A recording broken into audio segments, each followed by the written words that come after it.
आज हम lesson plan की बात करेंगे और लेसन प्लान में सबसे पहले मैं सब्जेक्ट मैथ्स को लूँगी।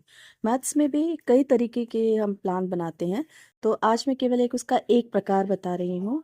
बहुत तरीके से होते हैं, जैसे अलजेब्रा में अलग तरीके से चलता है, ज्योमेट्री में अलग तरीके से चलता है लेसन प्लान, और जो अर्थमेटिक है उसमें अलग तरीके से लेसन प्लान चलता है। आज जो मैं लेसन प्लान बता रही हूँ वो हमें राइट एंगल ट्रायंगल का एरिया निकालना है और ये अर्थमेटिक से रिलेटेड है। तो जनरली अर्थमेटिक में हम क्या करते हैं कि एक पहले जो फॉर्मूला होता है वो समझा देते हैं, एंड देन उसके बाद एक आइडियल क्वेश्चन उसके सपोर्ट के लिए एक आइडियल क्वेश्चंस लेते हैं, और फिर उसके बाद लास्ट में जब हम रिकैपिचुलेशन के लिए एक अभ्यास प्रश्न या प्रैक्टिस क्वेश्चन लेते हैं। तो इसके आधार पर हमारा जो लेसन प्लान है वो 35 मिनट्स में कंप्लीट होता है। एनालिटिक मेथड और सिंथेटिक मेथड, ये दो खास मेथड हैं इस तरीके के लेसन प्लान के। एनालिटिक करके हम एक एक चीज़ को एक्सप्लेन करते हैं ताकि, या डिजिटलाइज करते हैं ताकि बच्चे की समझ में, हर क्लास के हर बच्चे की समझ में उस वो क्वेश्चंस आ जाए और उससे रिलेटेड फॉर्मूला आ जाए। फिर उसके बाद हम सिंथेसिस प्रोसेस में उन सारे जो मेन मेन मैथ से रिलेटेड टर्म्स होती हैं या मैथ से रिलेटेड चीज़ें होती हैं उनको संश्लेषित करते हैं, और उसके बाद उसके आधार पर हम इसका रिजल्ट्स निकालते हैं। तो आइए सबसे पहले मैथ्स का लेसन प्लान शुरू करते हैं। ये तो आपको बिल्कुल क्लियर समझ में आ रहा होगा। मैंने दोनों में लैंग्वेज में लिखने की कोशिश की है ताकि हिंदी और इंग्लिश वाले दोनों को समझ में आ जाए। बट लेसन प्लान बनाते समय वो उसकी सारी लैंग्वेज मैंने हिंदी में रखी है ताकि हिंदी वाले बच्चों को समझ में आ जाए, और साथ में मैं इंग्लिश में उसको प्रोनाउंस करती जाऊंगी। वैसे जब हम टॉकेटिव टर्म में बात करेंगे तो इंग्लिश अपने आप, उसका जो ट्रांसलेशन है वो इजीली हो जाएगा इंग्लिश मीडियम के बच्चों के लिए। तो जब हम लेसन प्लान बनाते हैं तो सबसे पहले इसका इंट्रोडक्टरी पार्ट फिल करते हैं। हम विषय लिखते हैं, हम सब्जेक्ट उपविषय लिखते हैं, सब सब्जेक्ट, और फिर टॉपिक लिखते हैं। विषय हमारा मैथ्स होता है, सब्जेक्ट, और सब सब्जेक्ट हमारा अर्थमेटिक या ज्योमेट्री या अलजेब्रा होता है। इसके साथ ही जो टॉपिक है वो हम इस पे लिख देते हैं। फिर उसके बाद हमारी कक्षा, क्लास, कक्षा, कालांश और अवधि। कक्षा जो है वो लिख देते हैं। फिर उसके बाद डेट, यूं तो ब्लैक बोर्ड पे जो कॉर्नर होता है, लेफ्ट कॉर्नर, उस पे लिखा जाता है, बट लेसन प्लान में हम यहीं पर डेट लिखते हैं। उसके बाद टाइम लिखते हैं, यानी कितने, कौन सा कालांश है, कौन सा पीरियड है, और फिर उसके बाद ड्यूरेशन, अवधि लिखते हैं। जैसे अवधि, जो एक सामान्य लेसन प्लान होता है बीएड का, उसकी अवधि 35 मिनट की होती है। अब बात करते हैं हम उद्देश्यों की या ऑब्जेक्टिव्स की। तो दो तरीके के उद्देश्य होते हैं, जनरल ऑब्जेक्टिव्स और स्पेसिफिक ऑब्जेक्टिव्स। जनरल ऑब्जेक्टिव्स वो हैं कि आप एक बार 4 या 5 इसको याद कर लीजिए, ये आपके मैथ से रिलेटेड हर लेसन प्लान में चलेंगे। बट जो स्पेसिफिक ऑब्जेक्टिव हैं वो जो आपका टॉपिक आप पढ़ाने जा रहे हो उसके अकॉर्डिंग होंगे। तो यहाँ मैंने भी 4 ऑब्जेक्टिव्स बनाए हैं, और ये जो जनरल ऑब्जेक्टिव्स हैं, सामान्य उद्देश्य हैं, ये हर लेसन प्लान में, चाहे वो ऑब्जेक्ट अर्थमेटिक का हो, अलजेब्रा का हो या ज्योमेट्री का हो, सब जगह चलेंगे।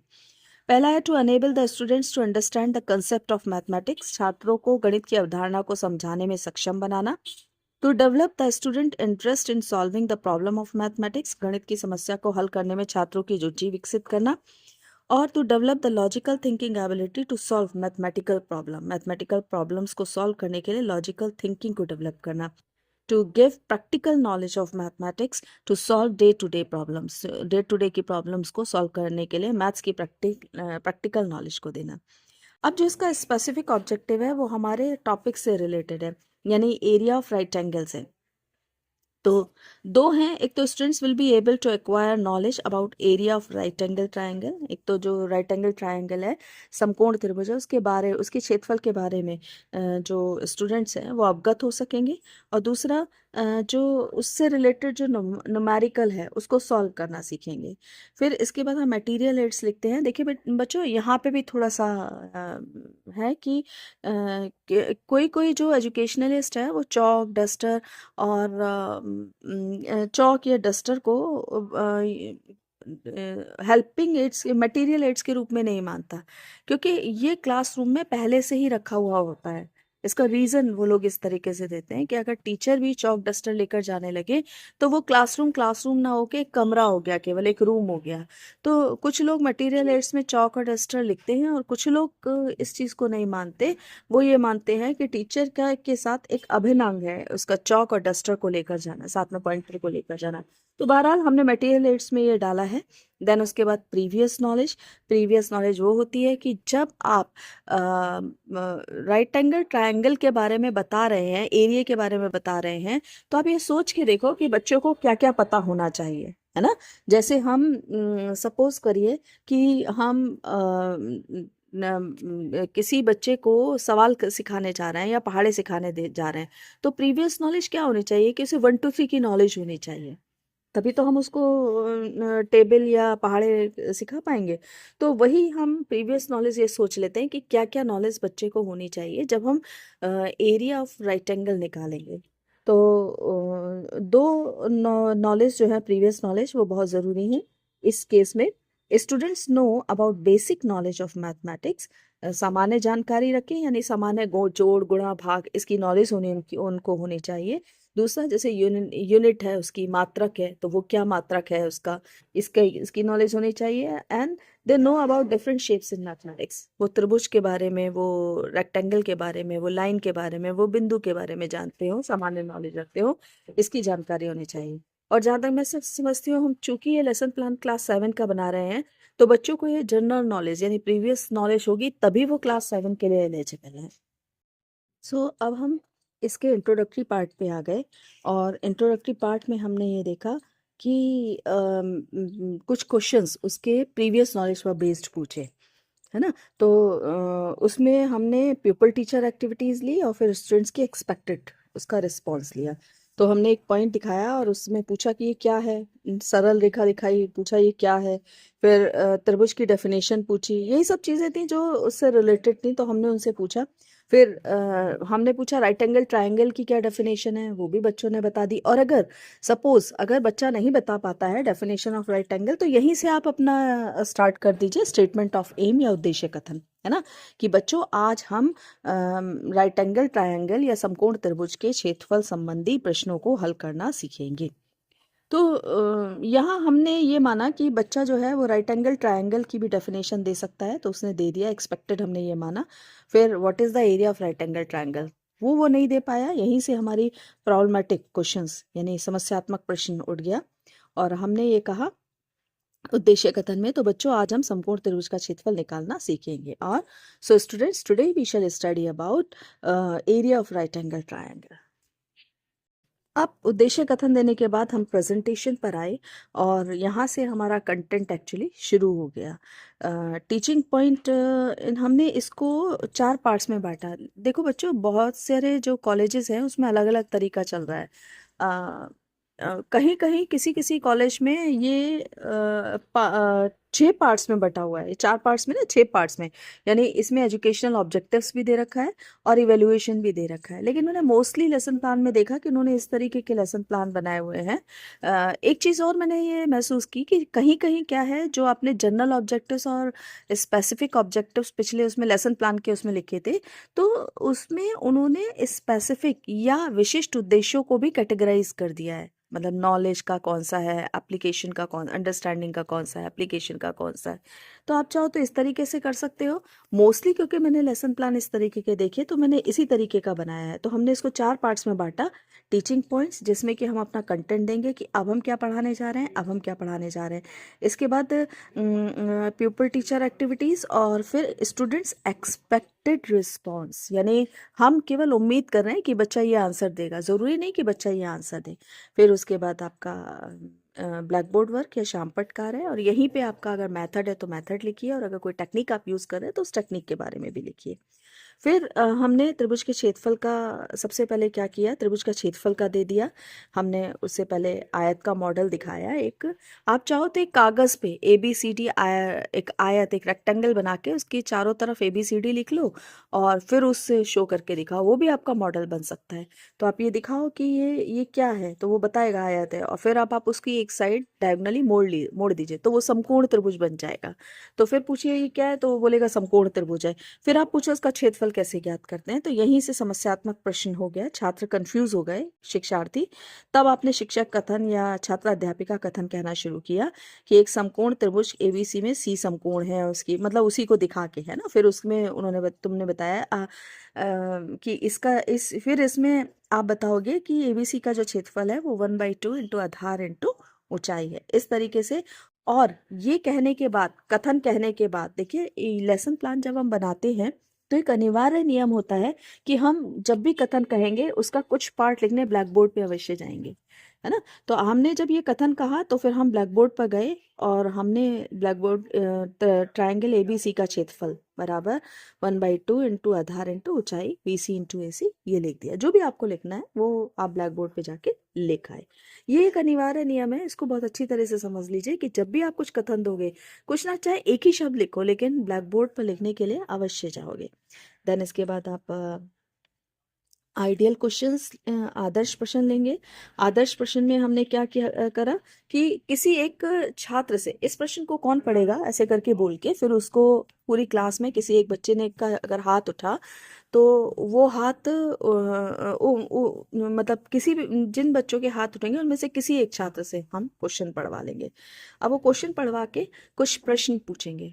अच्छा, अब मैं यहाँ पे थोड़ा सा आपको और बताना चाहती हूँ। एक तो एक बात बहुत अच्छे से समझ लीजिए, मल्टीपल नेट पे भी जैसे मैं देख रही थी, यूट्यूब पे भी मल्टीपल कभी भी सब्जेक्ट्स के क्वेश्चंस के लेसन प्लान नहीं बनते। जैसे आप एक ही उसमें दे दो area and volume of a circle, तो आपको एक बार में एक ही देना पड़ेगा। या तो आप सर्किल का, स्फीयर का वॉल्यूम निकाल लो या फिर आप उसका एरिया निकाल लो, आपको एक बार में एक ही देना पड़ेगा।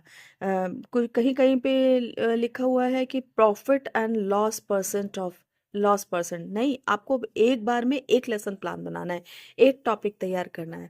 ये अनिवार्य नियम होता है। कुछ क्वेश्चंस होते हैं जो कि डिफेक्टिव माने जाते हैं लेसन प्लान बनाते समय। नॉर्मल क्लासरूम में आप पूछ लीजिए, बट जो लेसन प्लान है उसमें ये क्वेश्चंस नहीं पूछे जाते। एक तो क्या से शुरू होने वाले क्वेश्चन, क्या दिल्ली भारत की राजधानी है, यानी ऐसे क्वेश्चंस जिसके आंसर यस और नो में आए, जिसमें आंसर छुपा हुआ होता है, उस तरीके के क्वेश्चंस नहीं पूछते। क्वेश्चंस को कभी भी रिपीट नहीं करते, किसी ना किसी तरह से उसको दूसरे मोड में में कर देते हैं। आप जब ये लेसन प्लान देखोगे तो आप ध्यान देना, मैंने वही चीज़ पूछी है बट उसमें क्वेश्चंस घुमा दिया है। जैसे इस प्रश्न में ऊंचाई कितनी दी गई है ना। तो मैंने अगली बार ये नहीं पूछा है कि इसका आधार, इस प्रश्न में आधार कितना दिया हुआ है। मैंने पूछा है आधार कितना, आधार की मात्रा कितनी है, ऐसे करके। मैंने दूसरी बार जब क्वेश्चन पूछा है आधार, तो आधार के उस केस में उस क्वेश्चन को पलट दिया है ना। तो ये डिफेक्टिव, क्या क्या, कैसे कैसे, कब कब, कहाँ कहाँ, ये जो डबल वर्ड होते हैं, इस तरीके के क्वेश्चंस भी नहीं डाले जाते। ये भी डिफेक्टिव क्वेश्चंस कहलाते हैं। एक और बात आपको ध्यान रखनी होगी कि हर हाल में बच्चों से रिस्पांस लेने की रिस्पांस लेने की कोशिश करते हैं। ऐसा नहीं करते कि हमने क्वेश्चंस दिया और अगर किसी ने आंसर नहीं उठाया तो हम रिस्पांस नहीं दिया तो हमने खुद ही उसका आंसर दे दिया। आप उसमें प्रोविंग क्वेश्चन मतलब हेल्पिंग क्वेश्चंस लगाइए। जैसे अगर हम ये पूछें कि भारत की राजधानी का क्या नाम है, और अगर बच्चा रिस्पांस नहीं दे पा रहा है तो आप तरह तरह के क्वेश्चंस पूछो। अच्छा, भारत का प्रेसिडेंट कहाँ रहता है, अच्छा कुतुब मीनार किधर है। इस तरीके से आप क्वेश्चन, हर हाल में क्वेश्चंस रिस्पांस जो है वो बच्चे से लेने की कोशिश की जाती है। कुछ गलत और सही रिस्पांस भी होते हैं। जैसे अगर मान लीजिए किसी बच्चे ने गलत रिस्पांस दिया है तो उस बच्चे को खड़ा रख के उसको पहले कंफर्म कर दो कि नहीं ये गलत है। फिर दूसरा बच्चा अगर हाथ उठा रहा है तो अगर उसने सही दिया है तो जो गलत देने वाला स्टूडेंट्स है उसको उसका सही रिस्पांस दोहरवा के ही बैठाना चाहिए। और हमेशा जब भी क्वेश्चंस पूछे तो बच्चों से हाथ उठवाएं और उसमें से किसी एक से क्वेश्चन रिस्पांस लें, पूरा रिस्पांस लें, है ना। यहाँ मैंने भी इनकम्प्लीट रिस्पांस लिखे हैं, जबकि इसमें भी पूरे पूरे रिस्पांस लिखे जाएंगे। जैसे समकोण त्रिभुज का आधार क्या है, तो आंसर होगा इसका समकोण त्रिभुज का आधार इतने मीटर है या इतने सेंटीमीटर है ना। खाली हम ये कहते हैं 15 सेंटीमीटर है, ये गलत, ये सही नहीं है रिस्पांस, है ना। रिस्पांस पूरा लीजिए। कभी कभी ये रिमार्क आ जाता है पीछे जो एग्जामिनर बैठा होता है या जो भी आपके इन्विजिलेटर होते हैं वो लिख देते हैं, रिस्पॉन्स पूरा लीजिए, ठीक है, और कंफर्म ज़रूर कीजिए कि बच्चा सही है या गलत। तो अब हम अपने आगे की तरफ चलते हैं। हमने कथन दिया और उसके बाद हमने बच्चों से इसी में ही, क्योंकि हम पहले उसको क्षेत्रफल निकलवा चुके थे, तो हमने जब आइडियल क्वेश्चंस दिया तो सारे क्वेश्चंस हम पूछते गए, और जो हम कैलकुलेशंस भी कर रहे हैं वो भी उन बच्चों से पूछ पूछ के कर रहे हैं, है ना, सपोर्ट दे रहे हैं उन्हें। जैसे प्रश्न में, मैं क्वेश्चन नंबर 6 पे आ रही हूँ। प्रश्न में क्या पूछा गया है? प्रश्न में क्षेत्रफल पूछा गया है। कैसे ज्ञात करोगे? सूत्र की सहायता से ज्ञात करेंगे। सूत्र क्या है? सूत्र समकोण त्रिभुज का क्षेत्रफल 1/2 गुणा आधार इंटू ऊंचाई है। ऊंचाई कितनी दी हुई है? 6 सेंटीमीटर दी गई है। तो आधार के स्थान पर मैं क्या रख दूं? 12 सेंटीमीटर रख दीजिए। 2 से 6 को भाग देने पर क्या आएगा? देखिए कैलकुलेशन चल रही है अब। 2 से 6 को, और आपको अगर याद हो तो मैंने प्रीवियस नॉलेज में ये लिखा था कि वो मैथ्स के जनरल सामान्य नियमों की जानकारी रखते हैं, है ना। तो 2 से 6 को भाग देने पर क्या आएगा? 3 आएगा। 12 की 3 से गुणा करने पर, ये आप हाथ के हाथ ब्लैक बोर्ड पे कैलकुलेशंस करती जाएंगी, क्वेश्चंस पुटअप करती जाएंगी, कैलकुलेशंस करती जाएंगी और उन्हें दिखाती समझाती जाएंगी। 3 से गुणा करने पर क्या आएगा? 36 आएगा। इस प्रकार इस 36 का मात्रक क्या है? सेंटीमीटर स्क्वायर होगा। इस प्रकार इस प्रश्न का उत्तर क्या आएगा? समकोण त्रिभुज के क्षेत्रफल 36 सेंटीमीटर स्क्वायर आएगा। अब इसके बाद निरीक्षण कार्य या ऑब्जर्वेशन बहुत ज़रूरी है। निरीक्षण कार्य को हम ऑब्जर्वेशन भी कहते हैं, ऑब्जर्वेशन वर्क। ऑब्जर्वेशन वर्क की एक निश्चित डेफिनेशन होती है, एक निश्चित तरीका होता है, बस वही आप याद कर लीजिए। ऑब्जर्वेशन, जब भी आपका ब्लैक बोर्ड भर जाएगा तब तब आप ऑब्जर्वेशन कराइए। ऑब्जर्वेशन में क्या करते हैं कि हम बच्चों से ये कहते हैं कि अब तुम अपनी जो कॉपी है, नोटबुक है, उसको, उसमें ये क्वेश्चन का जो सॉल्यूशन है वो उतार लो। लेकिन इसकी एक स्टैंडर्डाइज लैंग्वेज है। वो लैंग्वेज क्या है? छात्रा अध्यापिका शिक्षार्थियों से शामपट कार्य उतारने को कहे, स्वयं कक्षा का घूम घूम कर निरीक्षण करेगी। अब इसके बाद आपका अभ्यास प्रश्न आता है, जिसको कि हम पुनरावृत्ति प्रश्न में भी लेते हैं। यह एक तरीके से ये रिकैपिचुलेशन का ही एक पार्ट होता है। तो अब अभ्यास प्रश्न में हम देखिए, ये जो अभ्यास प्रश्न है ये चूंकि कंटेंट को सपोर्ट कर रहा है ना, पूरे कंटेंट को, कंटेंट की की हेल्प करने के लिए हमने आइडियल क्वेश्चन लिया। अभी टोटल जो कंटेंट है उसको सपोर्ट करने के लिए, उसको रिवाइज करने के लिए हम अभ्यास प्रश्न लिए हैं। तो ये हमारा इधर की साइड में आएगा, ये कंटेंट का पार्ट नहीं है ना। तो अभ्यास प्रश्न लिया, इसमें एक समकोण त्रिभुज का क्षेत्रफल 49 मीटर स्क्वायर है, यदि उसकी ऊंचाई 60 सेंटीमीटर है तो उसका आधार बताइए। अब क्या होगा? फिर से वही एक रिवाइज किया जाएगा। छात्रा अध्यापिका किसी एक शिक्षार्थी से प्रश्न पूछवाकर निम्न प्रश्न पूछेगी और उसे श्यामपट्ट पर लिखने के लिए प्रोत्साहित करेगी। एक्चुअली आदर्श प्रश्न और अभ्यास प्रश्न ऑलमोस्ट एक जैसे होते हैं। इनमें अंतर ये होता है कि जहाँ आदर्श प्रश्न में प्यूपर टीचर खुद समझाता है बच्चे को किस तरीके से करना है, अभ्यास प्रश्न में क्लास का कोई भी एक विद्यार्थी कभी एक चीज़ लिखने जाता है ब्लैक बोर्ड पर, कभी दूसरी चीज़ लिखने जाता है। मान लीजिए एक बच्चे से आपने ऊंचाई लिखवा दी, तो दूसरे बच्चे से आधार लिखवा दिया, एक तीसरे बच्चे से उसकी कैलकुलेशन करवा दी, चौथे बच्चे से उसका रिजल्ट निकलवा दिया। इस तरीके से क्लास की पूरी भागीदारी रहती है, क्लास पूरा सक्रिय रहता है ना। और ब्लैक बोर्ड पे जाके एक सोशल स्किल्स के साथ साथ एक कॉन्फिडेंस भी बच्चे का डेवलप होता है। तो अब इसमें जो विधि होती है वो संश्लेषित विधि होती है, सिंथेसिस मेथड होता है, इसलिए कि क्योंकि इसमें हम केवल काम के प्रश्न पूछते हैं, हम इसमें कुछ भी ऐसा नहीं पूछते जो कि हमें कंटेंट से इधर उधर ले जाए, टू द पॉइंट चलते हैं। और उसके आधार पर हम बच्चे को इसका अभ्यास कराते हैं। तो ये हमारा इस तरीके से हमने पूछा, क्वेश्चंस पूछते हैं, फिर उसके बाद बच्चा रिस्पॉन्स देता है, हाथ उठवाते हैं, बच्चा रिस्पॉन्स देता है, फिर पूछते हैं इसको ब्लैक बोर्ड पे कौन लिखने जाएगा, और बच्चे जब हाथ उठाते हैं तो उनसे जाके लिखवा देते हैं। इस तरीके से ये क्वेश्चंस कंप्लीट होते हैं। उसके बाद फिर हम निरीक्षण कार्य करवाते हैं और छात्र जो हैं वो लिखने में व्यस्त रहते हैं।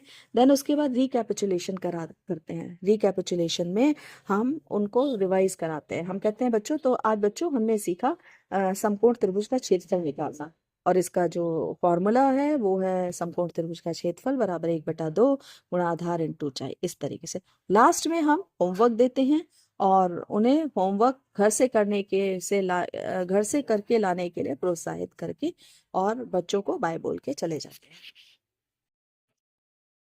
अब इसके बाद आपका अभ्यास प्रश्न आता है, जिसको कि हम पुनरावृत्ति प्रश्न में भी लेते हैं। यह एक तरीके से ये रिकैपिचुलेशन का ही एक पार्ट होता है।